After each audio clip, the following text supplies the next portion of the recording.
નામ દારસીભાઈ લાખાભાઈ ખાનપુરા, વિધાનસભા મત વિસ્તાર કાંકરેજ, વ્યવસાય ખેડૂત, રાજકારણ, અભ્યાસ ધોરણ 4, ઉંમર 76, રાજ્યના સૌથી મોટા તાલુકા ધરાવતા બનાસકાંઠા જિલ્લાની કાંકરેજ વિધાનસભા બેઠક પર કોંગ્રેસના દારસી ખાનપુરા ધારાસભ્ય પદે કાર્યરત છે. આઝાદી પહેલા કાંકરેજના વડા ગામે જન્મેલા દારસીભાઈ 4 ધોરણ સુધી ભણેલા છે અને વડા ગામે પરિવાર સાથે રહે છે. ખેતીની સાથે રાજકારણમાં ઝંપલાવેલા દારસી ખાનપુરાએ અત્યાર સુધીમાં 6 વખત ચૂંટણી લડી છે. જે મુજબ 1990માં તેમણે જનતા દળમાંથી સૌ પ્રથમવાર ચૂંટણી જીતી હતી. વર્ષ 2002માં તેઓ કોંગ્રેસની ટિકિટ પર ચૂંટણી લડ્યા અને ભાજપના ઉમેદવાર મગનસિંહ વાઘેલાને હરાવીને જીત હાંસલ કરી. તો વર્ષ 2007ની ચૂંટણીમાં ભાજપના બાબુભાઈ દેસાઈ સામે તેમની હાર થઈ ત્યારે વર્ષ 2012માં કોંગ્રેસે તેમને ફરી ટિકિટ આપતા તેમને 73,900 મત મળ્યા, જ્યારે તેમને ટક્કર આપી રહેલા ભાજપના કીર્તિસિંહ વાઘેલાને 73,300 મત મળ્યા. આમ પાતળી સરસાઈથી તેમની જીત થઈ અને કાંકરેજના એમએલએ પદે ચૂંટાઈ આવ્યા. વર્ષ 2012ની ચૂંટણી તેમણે 50,70,263 રૂપિયાની સંપત્તિ જાહેર કરી હતી. કાંકરેજ તાલુકાના ગામોમાં મોટા ભાગે લોકો ખેતી સાથે સંકળાયેલા છે અને લોકોનો મુખ્ય પ્રશ્ન પીવાનું અને સિંચાઈના પાણીનો છે. આ ઉપરાંત છેવાડાના ગામોમાં પાયાની સુવિધા, પાકા રોડ, રસ્તા અને વીજળીને લઈને છે. ત્યારે વર્ષ 2012ની ચૂંટણીમાં તેમણે પ્રજાને રોડ, રસ્તા, ખેડૂતો માટે સિંચાઈનું પાણી મળી રહે તેવા વચનો આપ્યા હતા. અને પોતાના ચૂંટણી વચનોને લઈને શું કહેવું છે એમએલએ દારસીભાઈ ખાનપુરાનું તે સાંભળીએ.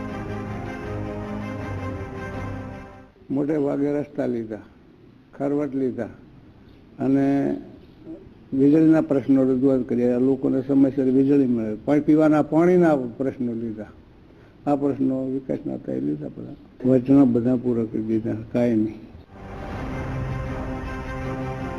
તો આ તો હતા તેમના વિકાસના દાવા. ત્યારે તેમના રાજકીય પ્રતિસ્પર્ધી એવા સ્થાનિક ભાજપના નેતાઓનું શું કહેવું છે તે પણ સાંભળીએ. જ્યારે ભારતીય જનતા પાર્ટીની સરકાર હોય, નરેન્દ્રભાઈ મોદીની સરકાર હોય, જે વિકાસમાં માનતી હોય, પણ ધારાસભ્યશ્રીની અણઆવડતના કારણે ધારાસભ્યશ્રી વિકાસના પ્રશ્નોની કોઈ રજૂઆત સરકારમાં અસરકારક ન કરી શક્યા હોય, એના કારણે અમારા કાંકરેજ તાલુકો શિક્ષણથી પણ વંચિત છે, ઔદ્યોગિક વિકાસથી પણ વંચિત છે અને અમારો તાલુકો આજુબાજુના અન્ય તાલુકાની કક્ષામાં કાંકરેજ વિધાનસભા વિસ્તાર ખૂબ જ પછાત છે. એનું જો કોઈ કારણ હોય તો અમારા કાંકરેજના ધારાસભ્ય જે તાલુકા માટે, તાલુકાના વિકાસ માટે જે કામ કરવું જોઈએ એ કામ કરી શક્યા નથી.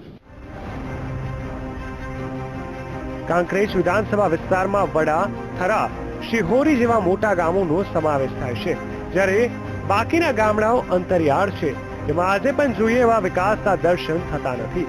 લોકો શહેરીકરણથી ઘણા પાછળ છે, પરંતુ તાલુકામાં પાયાની સુવિધા આંશિક રીતે સારી છે. ત્યારે વાત કરીએ એમએલએ પદે દારસીભાઈને મળતી ગ્રાન્ટની, વર્ષ 2012-13માં તેમને 50 લાખની ગ્રાન્ટ ફાળવાઈ હતી. તો વર્ષ 2013-14માં તેમને 1 કરોડની ગ્રાન્ટ ફાળવાઈ હતી. ત્યારે વર્ષ 2014-15માં પણ તેમને 1 કરોડની ગ્રાન્ટ ફાળવાઈ. વર્ષ 2015-16માં પણ એમએલએ પદે તેમને રૂપિયા 1 કરોડની ગ્રાન્ટ મળી હતી અને ચાલુ વર્ષે 2016-17માં પણ તેમને 1 કરોડની ગ્રાન્ટ ફાળવાઈ. આમ સરેરાશ જોઈએ તો તમામ ગ્રાન્ટની રકમ અલગ અલગ ગામોમાં પ્રોટેક્શન વોલ બનાવી, સ્મશાનમાં છાપરીનું કાર્ય કરવું, શિહોરી અને થરા જેવા ગામોમાં રોડ, રસ્તા અને ગટર લાઈન બનાવી તેમજ શાળાઓમાં કમ્પ્યુટર રૂમનું નિર્માણ કાર્યમાં ગ્રાન્ટની રકમ ખર્ચી હોવાનો તેમણે દાવો કર્યો છે.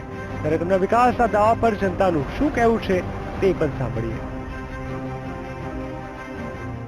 પાણી બાબતે જે ગામડાઓની અંદર તળાવ ગળાયેલા છે અને એ પાણીથી નથી ભરાતા, નહેરના પાણીથી એ બાકી છે, એનાથી ખેડૂતોને ખેતીમાં ઘણી બધી તકલીફ પડે છે. તળાવ અમારા ગામમાં ભરાણો નથી, એક વખત જાહેરાત ઘણી વખત કીધું પણ કોઈ થયું નથી. અમુક વિસ્તારમાં નહેરો દૂર હોય તો એ પણ પાઇપલાઇન દ્વારા તળાવોમાં નાખીને એનું એવું કરે તો ધારાસભ્ય રસ લઈને આવું બધું કરે ને તો એની જરૂરિયાત છે. પછી સિટી વિસ્તારમાં ટ્રાફિકનો પ્રશ્ન છે. કામગીરીમાં અમારા ધારાસભ્ય ઓછું ભણેલા, પરંતુ માનવતાની દ્રષ્ટિએ આમ જોવા જઈએ તો માનવીય સ્વભાવ એમનો બહુ સરળ છે. તો આ તરફ ધારાસભ્ય ખાનપુરા તેમણે કરેલા છેલ્લા 4 વર્ષના કામકાજથી સંતોષ માની રહ્યા છે, ત્યારે બીજી તરફ લોકો તેમના કામથી અસંતુષ્ટ હોય તેમજ ઓછું ભણ્યા હોવાના કારણે તાલુકો વિકાસથી વંચિત રહી ગયો હોવાનું જણાવી રહ્યા છે અને 10માંથી 5 માર્ક આપીને તેમનું મૂલ્યાંકન આંકે છે.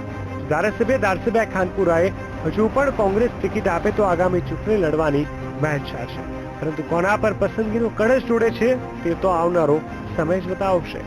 બનાસકાંઠાથી મોગજી ચૌધરી સાથે અમદાવાદથી રાજ પરમાર, VTV ન્યૂઝ.